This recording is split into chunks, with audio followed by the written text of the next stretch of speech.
नमस्कार, मी स्वाती तुमचं आपल्या टेस्टी किचनमध्ये खूप खूप मनापासून स्वागत करते. शाळेचा डबा असेल, सकाळचा नाश्ता असेल किंवा रात्रीचं जेवण, नेहमीच प्रत्येक गृहिणीला प्रश्न पडतो की रोज रोज काय बनवायचं. तर आज आपण इथे सकाळच्या नाश्त्याला किंवा डब्याला देता येईल असा स्वीटकॉर्न पराठा बनवतोय. पराठा बनवताना स्टफिंग बाहेर येणं, पराठा फुटणे असे प्रॉब्लेम्स येत असतील तर मी ते पराठा वेगळ्या पद्धतीने बनवले आहे. त्यामुळे पराठा फुटण्याची शक्यता अजिबात नाही. त्यामुळे अगदी नवखे असाल तरीही भरपूर सारण भरून न फुटता पराठा तुम्ही बनवू शकता. भरपूर सारण भरूनही हा पराठा अजिबात फुटत नाही. त्यामुळे व्हिडिओला एक लाईक नक्की करा. बाजारात भरपूर प्रमाणात स्वीटकॉर्न्स येत आहेत. त्यामुळे एकदा हा स्वीटकॉर्न पराठा तुम्ही नक्की बनवून बघा. खूप छान लागतात. चला तर वेळ न घालवता रेसिपीला सुरुवात करूया. तर सुरुवातीला आपल्याला पराठ्यासाठीचं कणिक मळून घ्यायचं आहे. तर इथे मी त्यासाठी 2 मोठ्या वाट्या गव्हाचं पीठ चाळून घेतलेलं आहे. इथे तुम्ही 1.5 वाटी गव्हाचं पीठ आणि अर्धी वाटी मैदा घेतला तरीही चालेल. आता यामध्ये मी चवीनुसार मीठ घालून घेते. मीठ घालून झाल्यानंतर अर्धा चमचा हळद, 1 चमचा मिरची पावडर, थोडी बारीक चिरलेली कोथिंबीर घेताना फक्त आपल्याला कोथिंबीरीची पानंच घ्यायची आहेत. सोबतच यामध्ये मी 1 चमचा ओवा असा हातावर थोडा चोळून यामध्ये घालणार आहे. त्यामुळे ओव्याचा फ्लेवर यामध्ये छान उतरतो. सर्व मसाले घालून झाल्यानंतर याला सुरुवातीला आपल्याला कोरडंच मिक्स करून घ्यायचं आहे आणि नंतर यामध्ये थोडं थोडं पाणी घालून याची आपल्याला छान अशी कणिक मळून घ्यायची आहे. चपातीसाठी जसं आपण कणिक मळतो अगदी तसं कणिक मळून घ्यायचं आहे. खूप घट्ट किंवा खूप सैल ठेवायचं नाही. आवश्यकतेनुसार पाणी घालून अगदी चपातीच्या कणकेसारखं हे पीठ आपल्याला मळून घ्यायचं आहे.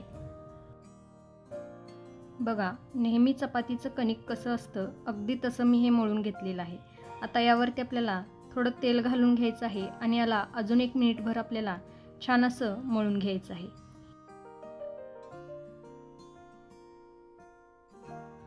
इथे मी तेल लावून अगदी मिनिटभर हे छान असं मळून घेतलेलं आहे. आपलं कणिक तयार झालेलं आहे. असं मऊसूत आपल्याला कणिक मळून घ्यायचं आहे. आता हे कणिक असंच आपण झाकून 10 मिनटं किंवा स्टफिंग तयार होईपर्यंत बाजूला ठेवून देऊ. तर आता आपल्याला स्टफिंगसाठी सुरुवातीला सगळ्यात आधी लागणार आहेत ते म्हणजे स्वीटकॉर्न्स. इथे आपल्याला स्वीटकॉर्न्स उकडून घ्यायचे आहेत. तर मी इथे 5 कंस सोलून त्याचे दाणे काढून हे स्वीटकॉर्न्स उकडून घेतलेले आहेत आणि हे मी पूर्णपणे थंड करून घेतलेले आहेत. गरम गरम स्वीटकॉर्न्स वापरायचे नाहीत, नाहीतर स्टफिंगला खूप पाणी सुटतं. आता हे उकडून थंड केलेले स्वीटकॉर्न्स आपल्याला मिक्सरमधून जाडसर वाटून घ्यायचे आहेत. खूप बारीक वाटायचं नाही, तर थोडे यामध्ये चंक्स राहिले पाहिजेत. याला पल्स मोडवरती अगदी 1-2 सेकंद आपल्याला फिरवून घ्यायचं आहे. बघा, याला मी मिक्सरमधून जाडसर असं वाटून घेतलेलं आहे. हे स्वीटकॉर्न्स आपण शिजवून घेतलेले आहेत. त्यामुळे अगदी सेकंदभर पल्स मोडवरती फिरवून घ्यायचे आहेत आणि याला असं जाडसर वाटून घ्यायचं आहे. आता यामध्ये आपण काही मसाले घालूया. तर सुरुवातीला यामध्ये मी 2 मीडियम साईजचे कांदे बारीक असे चिरून घेतलेले आहेत, ते यामध्ये मी घालून घेते. सोबतच यामध्ये मी बारीक चिरलेली कोथिंबीर घालून घेते.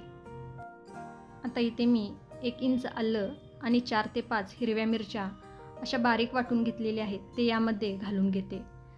मिरचीचं प्रमाण तुम्ही तुमच्या आवडीप्रमाणे कमी जास्त करू शकता. इथे तुम्ही मिरची बारीक चिरून आणि आलं किसून घातला तरीही चालेल. तसंच तुम्हाला लसूण आवडत असेल तर लसूणही यामध्ये बारीक चिरून घातला तरीही चालेल. आता यामध्ये मी 1.5 चमचा धने पावडर, 1 चमचा भाजलेल्या जिऱ्याची पावडर आणि अर्धा चमचा काळी मिरी पावडर घालून घेते. इथे मी मिरची पावडर वापरलेली नाही, त्यामुळे मी इथे काळी मिरी पावडर वापरलेली आहे. आता सगळ्यात शेवटी आपल्याला यामध्ये चवीनुसार मीठ घालायचं आहे आणि याला चांगलं एकजीव करून घ्यायचं आहे. हे सगळे मसाले स्वीटकॉर्नमध्ये चांगले मिसळून घ्यायचे आहेत. स्टफिंग बनवत असताना एक गोष्ट लक्षात ठेवा की स्वीटकॉर्न्स पूर्णपणे थंड झाल्यानंतरच आपल्याला वाटून घ्यायचं आहे, नाहीतर स्टफिंगला खूप पाणी सुटतं. आता जर तुम्हाला आवडत असेल तर तुम्ही या स्टफिंगमध्ये शिमला मिरचीही बारीक चिरून घालू शकता. तर याला मी चांगलं एकजीव करून घेतलेलं आहे. आपलं स्टफिंग तयार झालेलं आहे. तोपर्यंत आपली कणिक ही चांगली भिजली गेलेली आहे. आता आपण लगेच पराठे बनवायला सुरुवात करूया. बघा, कणिक चांगली अशी भिजली गेलेली आहे. आता यातील छोटा गोळा काढून घ्यायचा आहे. आपण चपाती करता जेवढा गोळा घेतो त्यापेक्षा थोडा छोटा गोळा आपल्याला घ्यायचा आहे. आता हा गोळा आपल्याला गव्हाच्या पिठात घोळवून घ्यायचा आहे आणि याला एकदम पातळ असं लाटून घ्यायचं आहे. लाटत असताना अगदी गरज लागली तर थोडं पीठ लावून याला लाटून घ्यायचं आहे. अगदी पातळ असं याला लाटून घ्यायचं आहे.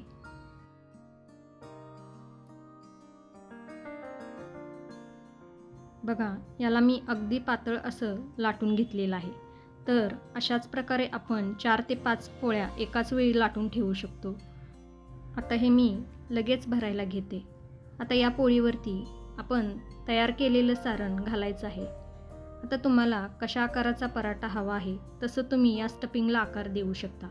इथे मी त्रिकोणी पराठा बनवणार आहे, त्यामुळे स्टफिंगला त्रिकोणी आकार देत आहे. जवळपास यामध्ये मी 2 मोठे चमचे सारण घालून घेतलेलं आहे. स्टफिंगलाच असा त्रिकोणी आकार द्यायचा, म्हणजे आपला पराठाही छान असा त्रिकोणी तयार होतो. सारण भरून झालेलं आहे. आता आपल्याला हा पराठा बंद करून घ्यायचा आहे. सुरुवातीला आपल्याला एक बाजू याप्रमाणे फोल्ड करून घ्यायची आहे आणि याच्या वरच्या बाजूला आपल्याला थोडं पाणी लावून घ्यायचं आहे, म्हणजे याच्या कडा चिटकून राहतील. त्यानंतर आपल्याला दुसरी बाजूही बंद करून घ्यायची आहे. कडा जर व्यवस्थित चिटकत असतील तर याला पाणी नाही लावला तरीही चालेल, पण रिस्क नको म्हणून याला मी थोडं थोडं पाणी लावून घेत आहे, म्हणजे कडा व्यवस्थित याला चिटकून बसतील.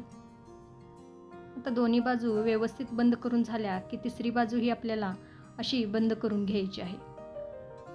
आता पराठा व्यवस्थित असा बंद करून झाल्यानंतर याला हलका हाताने असं दाबून घ्यायचं आहे.